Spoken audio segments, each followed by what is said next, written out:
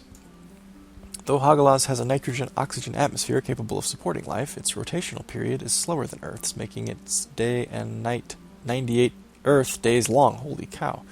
The intense heat on one side of the planet and the extreme cold on the other make for violent storm cells wherever the sun is rising or setting. As a result, the flora and fauna of Hagalaz have developed the capability to live in cycles of ice, flooding, baking heat, and dramatic air pressure changes.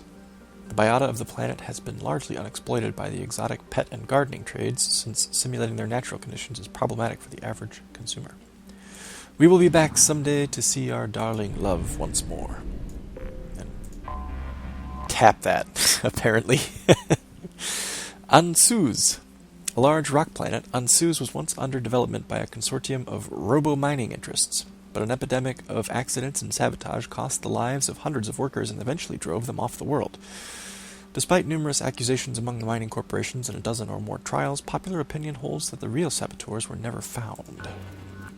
Mystery. Ezo. Okay. Probe away. Could do with some more Ezo. Always do with more Ezo. And more platinum. Launching probe.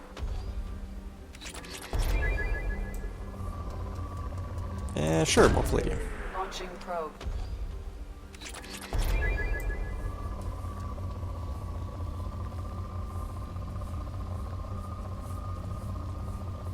This is just very quick and dirty. I'm not doing this systematically at all. I'm just watching for Rich to disappear.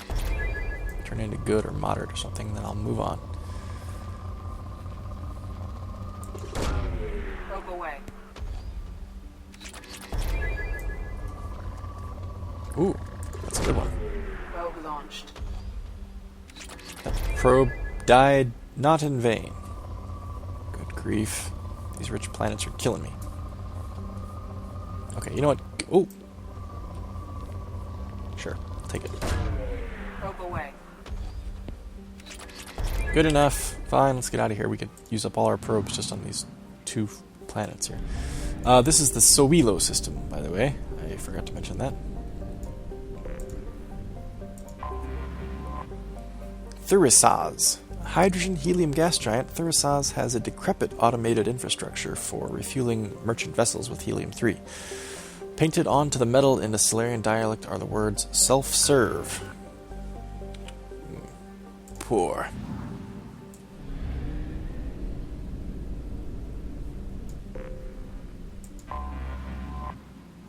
Isa. Arabic for Jesus, I think, right? That's Jesus' name in Arabic. A rock and ice planet, Isa has a thin atmosphere of methane and ethane. Its borax deposits, largely trapped beneath the ice, were never considered valuable enough to mine since synthetic substitutes and alternative sources became widely available. Depleted. Good. Save me on probes. Okay, so wait, we're at 83%. What's left that I missed? Oh, how clever. Interior world. Uruz, a large rock planet with a pressure cooker atmosphere of nitrogen and argon. Uruz's silicate-rich crust is relatively low density. It was largely ignored by the Salarian explorers who first charted the system.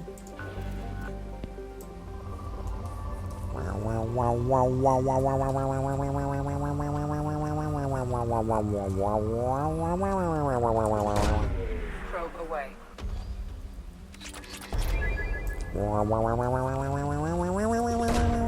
Launching probe.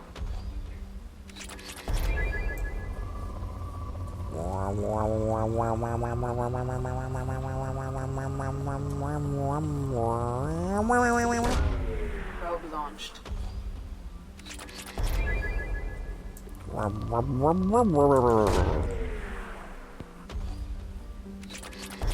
Ah, there we go. Took it down to good relatively quickly. That's nice. Okay. So Wheelo, I think we're moving on. I don't know what else is in this cluster, but let's check it out. We've already explored... oh, we're in the Hourglass Nebula. Palladium-rich planet.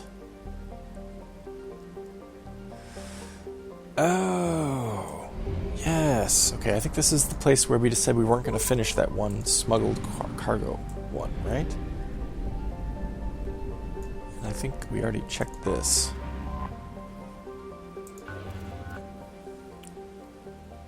Okay, well, whatever. We don't need palladium. That just told us where the palladium-rich planet was because we did the Shadow Broker thing, right? And secure smuggled cargo, I'm almost positive, is the one we're not doing because it benefits Cerberus. Ah, here's the mass relay. Okay, good.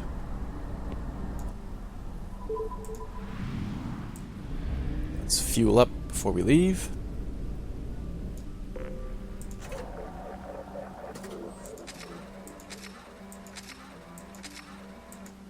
Okay, now let's get a good look at what's around. Oh my god, it's so freaking cluttered. Help Tally is close by. Help Samara is close by.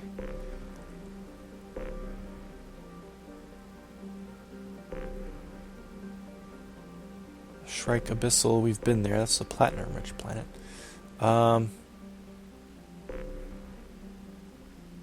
Save crashing ship.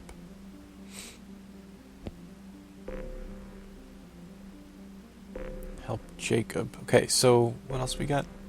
IFF. We're not going to do that yet. Project Overlord is way over there. Where is Project Firewalker? Firewalker, there it is, okay. And the Citadel, we got a lot to do, and Tuchanka.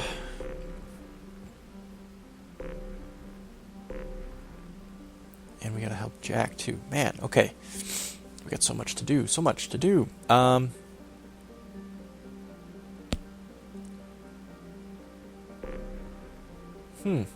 I think Tally's the closest. Let's do her first.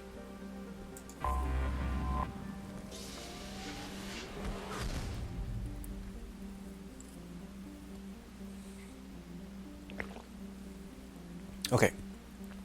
We'll explore the rest of the area first before we hit the migrant fleet, because that's what we tend to do. Paz. In the Valhallan Threshold. My god, can we move that? I can't see. Garvug. In 354 CE, Garvig was considered a bargain world, given to the Krogan to placate them because no one else wanted to live on such a frozen rock. Technically a life-bearing world, Garvig had a small farm belt around its equator and well-insulated marine life in its seas. By the turn of the century, the Krogan had completely adapted, breeding hundreds of younglings per family in vast underground bunkers. Oh my god, that sounds terrifying. By the turn of the next century, Garvig's narrow strips of coral reef had been destroyed by overfishing and pollutants. An excess Krogan took to the stars to find another planet to consume. Garvig was treated as an object lesson by the Citadel Council. The Krogan could not be trusted to check their own numbers. Today, Garvig is a frozen wasteland, home to corporate eco-engineering efforts trying to implement sustainable agri- and aquaculture practices. Krogan and Vorcha packs are a constant threat, and the corporations pay mercenaries well to keep their operations safe. Good is not good enough. So long, Garvig. Micah.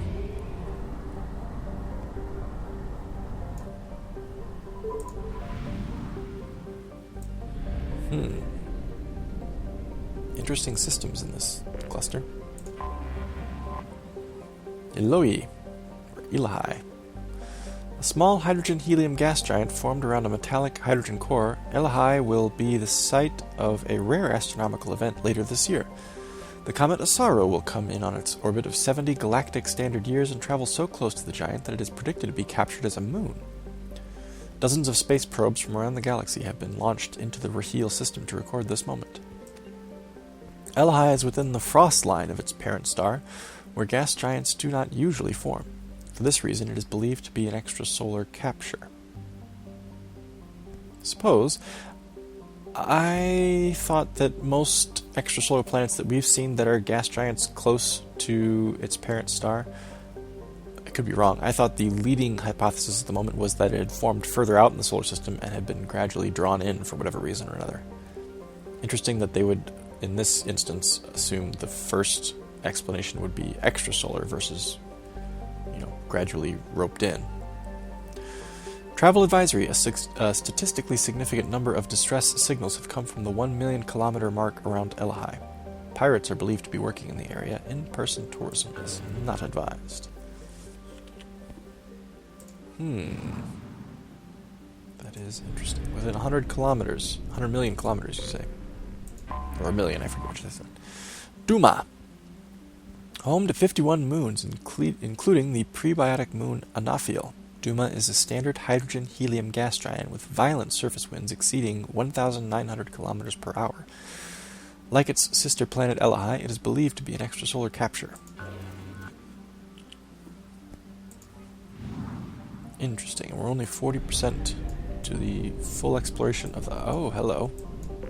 System. Israfil. Largest of the Ezo trio. Israfil is a silicate-heavy carbonaceous asteroid. It is home to approximately 40 species of microorganisms in its liquid water and was blamed as the source of the prion-based biowarfare agent EHE, exotic humanoid encephalopathy, used by the terrorist group Totenkopf, Death's Head, in their attack on Gagarin Station in 2184. While many in the scientific community protested that Israfil did not have sufficient atmosphere or evolutionary history to sustain life at the prion level, the asteroid and its ESO miners were nevertheless quarantined to reassure the public that the Systems Alliance was taking action.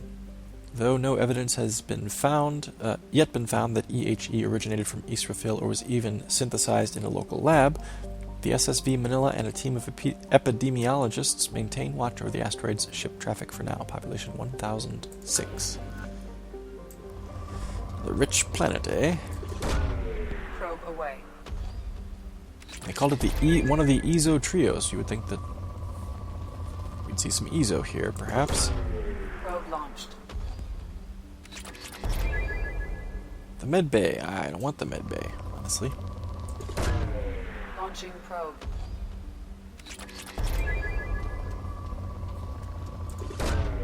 Probe launched. Some ESO. Not enough. Well, maybe enough. Launching probe. Nope, no base. Wasn't really worth it. Probe launched.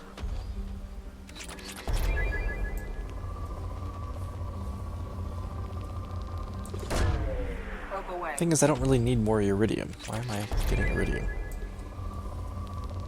Don't need it. Oh, we're good now. We can just skip along. So that was Israfil.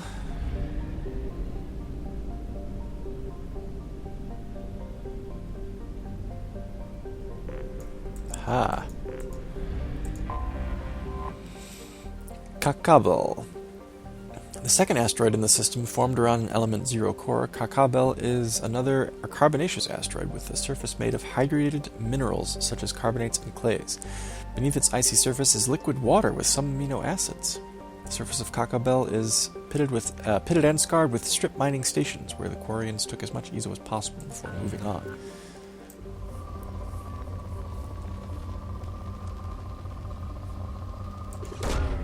Probe launched. Platinum.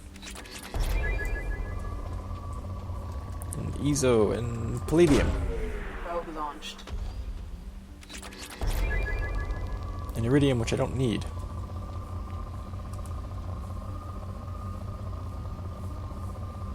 Small amounts of ESO.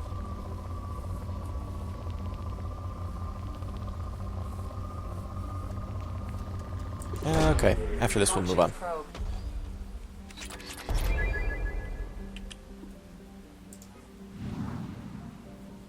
And there should be one more something. Hello? Farlus. One of a trio of asteroids formed around an element 0 core, Farlus is the easiest to mine for low-yield ESO. A carbonaceous asteroid, Farless has a trace of water-bearing minerals and organic carbon in the form of kerogen. Currently, the asteroid is surrounded by quarry and mining ships extracting fuel for the flotilla. Okay, well, we won't bother it then. Though I should probably scan it just to see if there's an anomaly. No, there's not. We'll assume the Quarians have first dibs and we will leave it alone.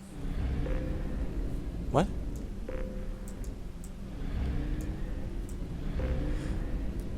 This is the second time in the LP that I've encountered a ding in the middle of space and not been able to do anything with it. That's weird. Okay, back then to Rahil We'll at 1 Leia. half capacity.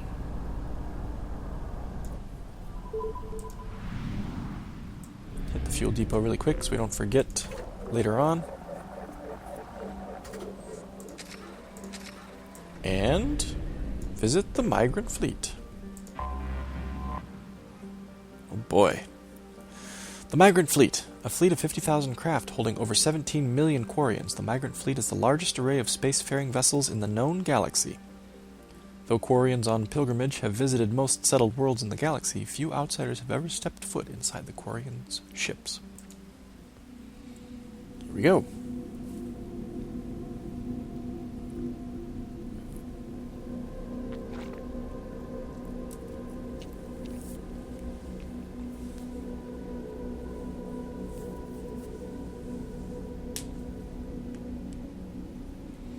Well, we certainly do have to bring Tali. And given that Tali was a crew member in our first game, I think it only makes sense to bring the only other first game crew member, Garrus. Which I think is probably what everybody who plays this game in an LP does. In fact, those who don't play it in an LP probably do it too.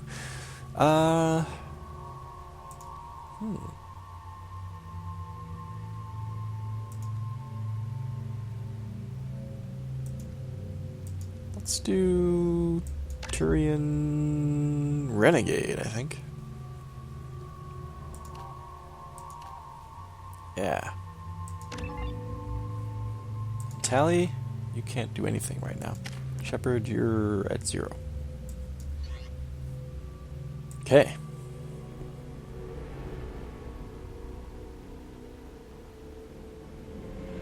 This is Talizora Vasnima Naraya, requesting permission to dock with the Raya. Our system has your ship flagged as Cerberus. Verify. Yeah, that's right. After time adrift among open stars, along tides of light and through shoals of dust, I will return to where I began. Permission granted. Welcome home, Talizora. We'd like a security and quarantine team to meet us. Our ship is not clean. Understood. Approach exterior docking cradle 17. Will comply.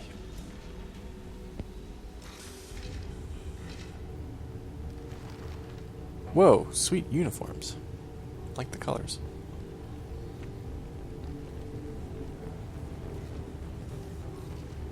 You are swimming with disease. Captain Shepard, Talizora told me a lot about you. I wish we could be meeting under more pleasant circumstances. That's Mark Meir. Captain Shepard. Yes, I would correct him. Military and all. I never actually reached the rank of captain. Technically, I'm no longer in the Alliance military at all. You're the commander of the Normandy, responsible for the lives aboard it. That entitles you to respect among our people. May you stand between your crew and harm as you lead them through the empty quarters of the stars. Keep us alive. It's an old ship captain's blessing, Shepard. Right. I like to think that our Shepard, Malcolm, keeps thinking that they're saying, keep us alive. Like that's, I don't know, that'd be a funny misunderstanding. He's like, yes, keep us alive. I owe Tali a great deal. Yes, we do know that Tali's on trial for treason, so I'm going to do everything I can to puff her up here. Tali helped the Normandy's crew out of many difficult situations. I'm here to return the favor. I understand. As the commander of the vessel she serves on, your voice carries weight. I wish I could do more to help Tali. The trial requires that I be officially neutral, but I'm here if you need to talk. They're charging you with bringing active Geth into the fleet as part of a secret project. That's insane. I never brought active Geth aboard. I only sent parts and pieces. Why were you sending parts and pieces? I mean, I guess I can guess, but let's find out what her story is. You sent Geth materials back to the migrant fleet? Yes, my father was working on a project. He needed the materials. If I sent back something that was only damaged, not permanently inactive, no, I checked everything. I was careful. Technically, I'm under orders to place Tali Zora under arrest pending the hearing. So, Tali, you're confined to this ship until this trial is over. Thank you, Captain. Preparations got underway as soon as you arrived. The hearing's being held in the Garden Plaza. Good luck. Keep us alive. Go to hearing. Thanks. Game Captain Cardana. Hello, boys, girls. I can't believe they're charging Tali Zora with such a thing. Yeah, it's bullshit, isn't it? Bullshit, I say. If Tali Zora can't even get a Quarian captain to stand for her, she's as good as convicted. Not if I can help it. This place is kind of a dump. I mean, it's not bad. Tally? Tally? Garrus, where'd Tally go? Loyalty to the fleet was about more than just killing Geth. Tali Zora's... What? Where were you?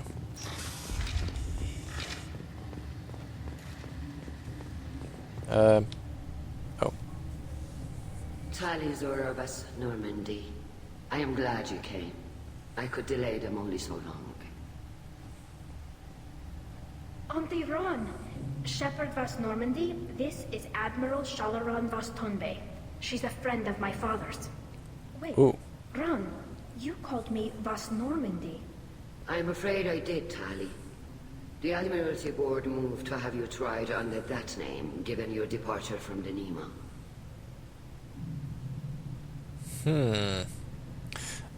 The actress that plays Shalaron is the same actress that played Worf's mom in the Star Trek The Next Generation. I forget the actress's name, but she's a petite, dark-skinned, I don't know if she's Indian or Pakistani, or petite, dark-skinned woman. She's very pretty. She was a bit older when she played Worf's mom, obviously, in Next Generation.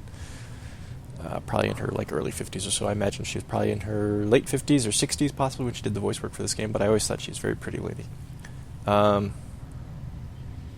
So, we always knew her as Tali Zora Vas Naraya, right? That's what she was, or was she Vas Nima in Mass Effect 1? I thought it was Vas Naraya.